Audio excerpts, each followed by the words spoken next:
Was your husband on board with everything? 100%. He was.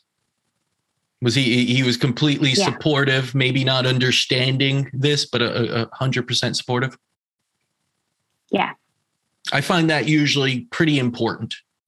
I'll mention this really quickly and then you could go into your thought process. But I find that, and again, I'm not on the medical side, but I always see and speak with the medical side and patients on a daily basis at the clinic that, the patients that don't have the support of family and even children that don't have the support of both parents on this is the way we want to proceed, don't usually get the best results.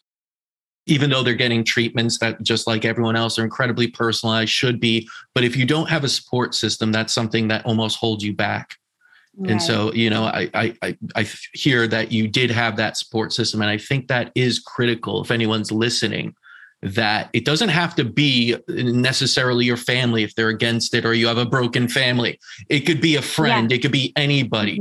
But it's really nice to have someone there to push you along, because you're going to have those doubts. You're going to need someone else. And of course, the medical team is a support system, but it's on the medical side. They're not coming home. They're not they're not someone we call on the weekend. Right. So, right. I think it's really important. And how critical do you feel going through the treatments and having your husband behind you and, and really giving you that support? How critical was that for you? I think it was major because, as you may be aware, sometimes you have to get worse before you get better. Right.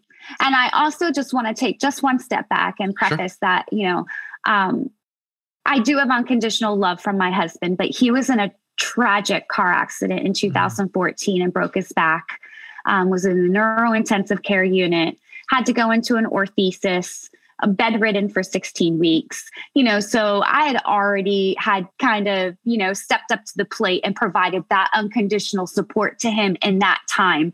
And then the roles reversed and it's his time. And I want to make sure that the listeners understand that that's also about the healing journey, right? The give and the take.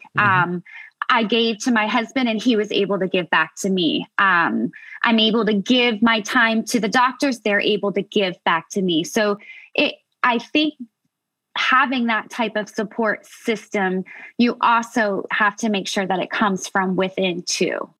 Absolutely. And I think that is the unconditional side of it, but it's also the understanding and the empathy you could give someone that's going through that on both sides. It's a little bit difficult if you've never witnessed that before or had to deal with or experience anything like that. Both of you are on that side doing that.